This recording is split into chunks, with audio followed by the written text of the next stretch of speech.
नमो नमः। आज हम सुभाषिता के अगले दो श्लोकों का अनुवाद करने जा रहे हैं। इससे पूर्व कि मैं अगले दो श्लोकों की तरफ बढ़ूं, मैं इस प्रश्न का उत्तर भी एक बार पुनः दे देना चाहती हूँ। बहुत सारे बच्चों का प्रश्न था कि ये अन्वय क्या होता है। आप देख पा रहे होंगे मैंने यहाँ पर श्लोक नहीं लिखे हैं, मैंने श्लोकों का अन्वय लिखा है।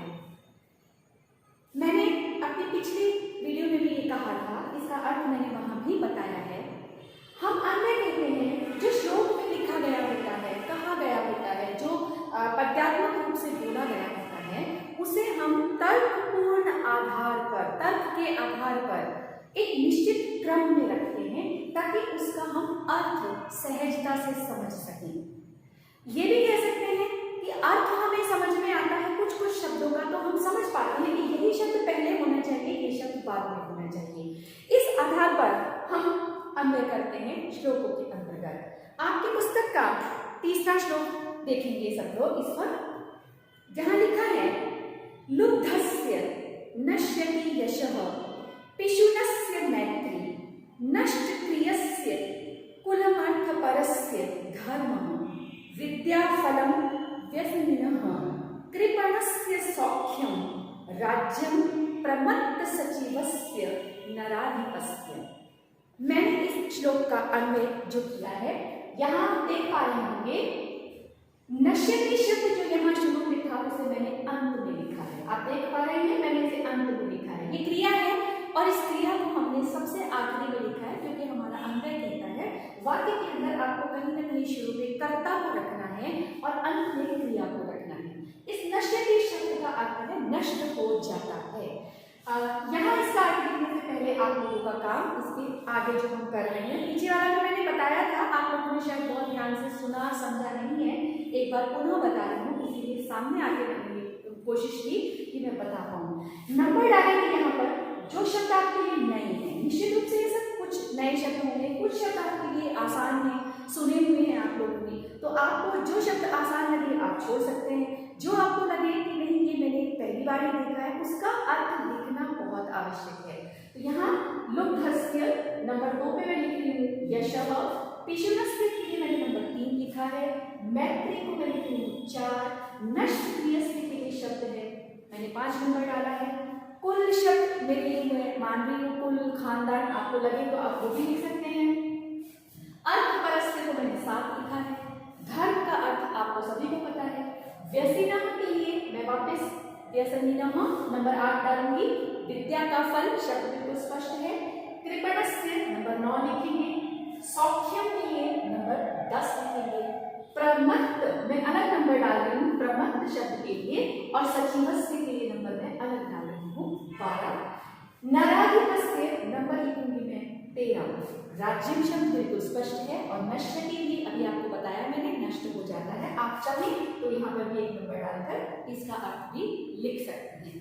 मैं अब यहाँ इन शब्दों के अर्थ अलग से नहीं लिखूंगी, मैं इसका अनुवाद जिस तरीके से करूंगी आप इन शब्दों को ध्यान से सुनिए और इनके अर्थ को अपने पास में लिखते चलेंगे, आप लोग इसे सुनते हुए समझते हुए। सबसे पूर्व पहले शब्द है लुब्धस्य, इसका अर्थ है लालची व्यक्ति का शब्द हमने कहाँ से लिया है, यहाँ से उठाया है हमने। षष्ठी विभक्ति लगी है यहाँ पर, बालकस्य षष्ठी विभक्ति बालक का अर्थ आया।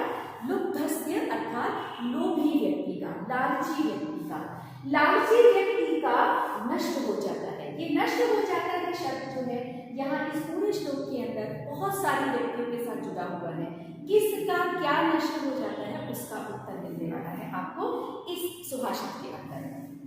ये है लोभी व्यक्ति का नष्ट हो जाता है क्या, यश यानी कि कीर्ति। लोभी व्यक्ति की कीर्ति नष्ट हो जाती है, उसका यश नष्ट हो जाता है। आगे देखेंगे पिशुनस्य, पिशुन का शब्द का अर्थ है चुगलखोर, जो चुगली करता है, दूसरों की चुगली करता है किसी से, तो शब्द है चुगलखोर। पूरा शब्द है चुगलखोर का। चुगलखोर का नष्ट हो जाता है क्या, मैत्री, दोस्ती, यारी। अब दोस्ती शब्द क्योंकि स्त्रीलिंग है तो मैं यहाँ बोलूंगी चुगलखोर की दोस्ती नष्ट हो जाती है।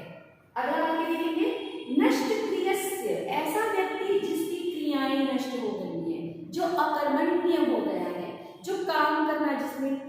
है, जो सोचता है कि ये काम करना जरूरी नहीं है।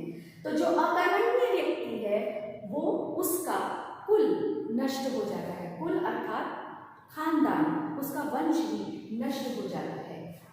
अगले शब्द पे जाऊंगी मैं, अर्थपरस्य। अर्थ शब्द से अभिप्राय, आप लोगों ने सुना होगा काम, अर्थ, लोग, मोक्ष हम नाम गिनते हैं। यहाँ पे अर्थ शब्द है धन के लिए इस्तेमाल किया गया है, धन। और यहाँ अर्थपरस्य जो शब्द है वो है धन को बहुत अधिक महत्व देने वाला ऐसा व्यक्ति जो सिर्फ धन धन धन की इच्छा रखता है। तो धन को बहुत अधिक महत्व देने वाले का नष्ट हो जाता है धर्म, उसका धर्म नष्ट हो जाता है। व्यसनीनः, ऐसा व्यक्ति जिसकी आदतें खराब हैं, बुरी आदतों वाला, बुरी लत वाला, जिसको बुरी लत लग गई है, जिसकी आदतें खराब हैं, ऐसे व्यक्ति का, बुरी आदत वाले का क्या नष्ट होता है? विद्या का फल नष्ट हो जाता है। कभी प्राप्त नहीं होती उसे विद्या, और प्राप्त हो तो विद्या उसकी नष्ट हो जाती है। बुरी आदत वाले की विद्या का फल नष्ट हो जाता है। आगे जाएंगे किसका क्या? कृपणस्य। कृपणस्य का अर्थ है कंजूस। कृपण शब्द है कंजूस, जो पैसा नहीं खर्चना चाहता, जो धन को हमेशा संभाल संभाल के रखना चाहता है, खर्चता ही नहीं है, किसी चीज को व्यय नहीं करता है। कंजूस व्यक्ति का सुख नष्ट हो जाता है। जाहिर है संभाल संभाल के रखेंगे तो समस्त टेंशन रहती है संभालने वाले व्यक्ति को, तो उसका सुख नष्ट हो जाता है। अगली पंक्ति में जाऊंगी मैं, प्रमत्त सचिवस्य। प्रमत्त का अर्थ होता है जो प्रमाद में है, प्रमाद में है, मद में है। मद के अंदर होता है, मद हम कहते हैं किसी चीज के नशे में रहने वाला व्यक्ति। नशा होता है धन का, नशा होता है सत्ता का, शक्ति संपन्न होने का, मेरे पास बहुत शक्ति है, मेरे पास बहुत ताकत है। तो ऐसा जो मद में रहता है, और मद में रहने वाला कौन? सचिव, मंत्री। नराधिपत्य, नराधिपस्य शब्द है राजा। पूरा शब्द देखेंगे, मद में रहने वाला, प्रमाद में रहने वाले मंत्री के राजा का।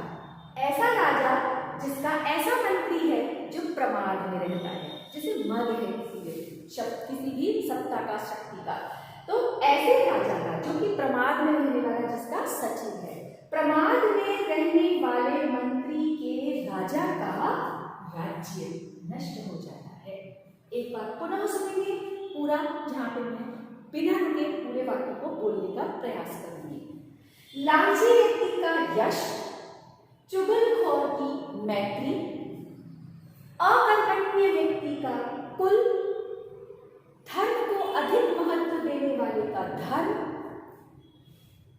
बुरी लत वाले व्यक्ति की विद्या का फल, कंजूस व्यक्ति का सुख, प्रमाद में रहने वाले मंत्री के राजा का राज्य नष्ट हो जाता है। यह है सुभाषित 3 आपकी पाठ्य पुस्तक का। सुभाषित 4 की तरफ चलेंगे। उसका मैंने जो अन्वय किया है, श्लोक आपके पास आपकी पुस्तक में है, मैं अन्वय को पढ़ने जा रही हूं नंबर डालते हुए।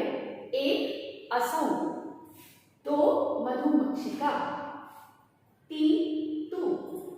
कटुकम आप लिख सकते हैं, मधुरम यदि आपको नहीं पता है बिल्कुल लिख सकते हैं। 6 जो मैं अन्वय के आधार पर शब्द लेकर आई हूँ, वा शब्द यहाँ पे है। रस का शब्द आपको और पता होना चाहिए, अर्थ समान का मतलब भी एक बार आपको होता है। पीतवा, ये शब्द हम पहले भी कर चुके हैं, फिर भी हम चाहे तो नंबर डाल सकते हैं। 7 8 नंबर पे हम माध्यमिक लिखेंगे। 1 के लिए मैंने शब्द लिखा है 9, जन्मेन है यहाँ पर 10 नंबर पे। तथैव शब्द यहाँ पे संधि विच्छेद करेंगे, हम चर्चा करते हैं उसके बाद में। संतः के लिए शब्द लिखेंगे, सज्जन व्यक्ति जिसको हम कहते हैं, फिर भी मैंने नंबर डाल दिया है। यहाँ फिर से वापस पढ़ पा रहे होंगे आप लोग, सज्जन दुर्जन। तो सज्जन और दुर्जन षष्ठी व्यक्ति बहुवचन का शब्द यहाँ लिखा है। हम आगे बढ़ेंगे। वचन, वचन का मतलब है वचन, बातें। नंबर 12 डाल के लिखूंगी मैं। श्रुत्वा, श्रुत्वा का मतलब नंबर 13 पे डालेंगे हम। मधुर का मतलब है मीठा, सुक्तियों का रस। एक का अर्थ ऊपर भी हमने किया है, और सृजंती हम नंबर डालेंगे 14 नंबर पे। अब आप आइए हम सीखें इन शब्दों के अर्थ क्या है, एक एक शब्द के आधार पर। असौ का अर्थ है यह, मधुमक्षिका का अर्थ है मधुमक्खी। तू, तो, यह मधुमक्खी तो कटुकम, कड़वा। वा, या, कड़वा या मीठा। यह मधुमक्खी तो कड़वा या मीठा रस, मीठा रस या कड़वा रस एक समान, बिल्कुल बराबर पीकर, मधुमक्खी को कड़वा मिले या मीठा मिले वो रस को एक जैसा पीकर पैदा करती है। जनयेत, उत्पन्न करती है। नंबर 10 पे उत्पन्न करती है। क्या उत्पन्न करती है? माधुर्यम, मिठास। एक का है ही। यह मधुमक्खी तो कड़वा या मीठा रस एक समान पीकर मिठास को ही पैदा करती है। प्रथम पंक्ति में हमारी दो पंक्तियों के आधार पे दो चरणों को हम इसका अनुवाद जहाँ पे जो हमने अन्वय में लिया वो एक वाक्य में आया। आगे बढ़ेंगे। तथैव शब्द यहाँ पर तथा धन एव संधि है। विच्छेद करने पर तथा का मतलब हुआ वैसे। अब लिखेंगे यहाँ पर, आपको नंबर यहाँ पे 11 डालना चाहिए। आपको अगर पता हो तो आगे बढ़ सकते। वैसे ही, तथा एव वैसे ही सज्जन व्यक्ति, संतः का मतलब है सज्जन व्यक्ति। सज्जन व्यक्ति एक समान क्या करते हैं? सज्जन, दुर्जना नाम, षष्ठी विभक्ति बहुवचन का के की अर्थ लगेगा। सज्जनों का, दुर्जनों का। मैं वचन शब्द से उसको बहुवचन में लूंगी।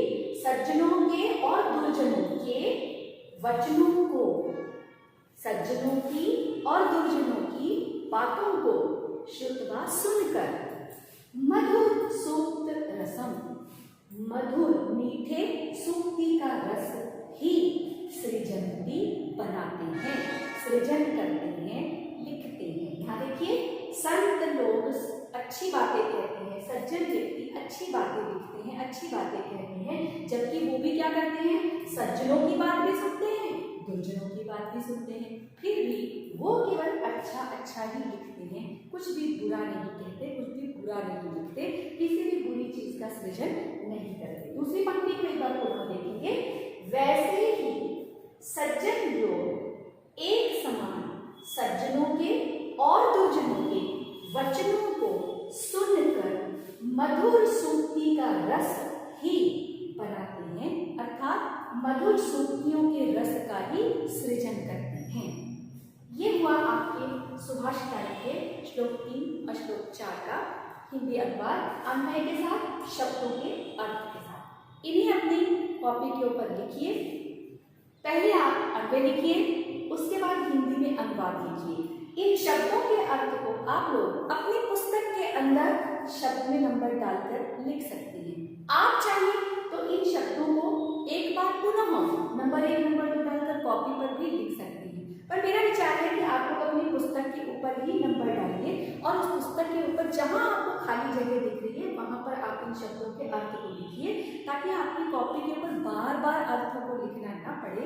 और जब भी आप अपनी पुस्तक से अध्ययन करें, उसमें से पुनरावृत्ति करें, तो कभी भी उन शब्दों के अर्थ को वहीं पर ढूंढ के वाक्य को समझने का प्रयास कर सकें, लिख सकें। पढ़ते रहिए, सीखते रहिए। शुभ दिन।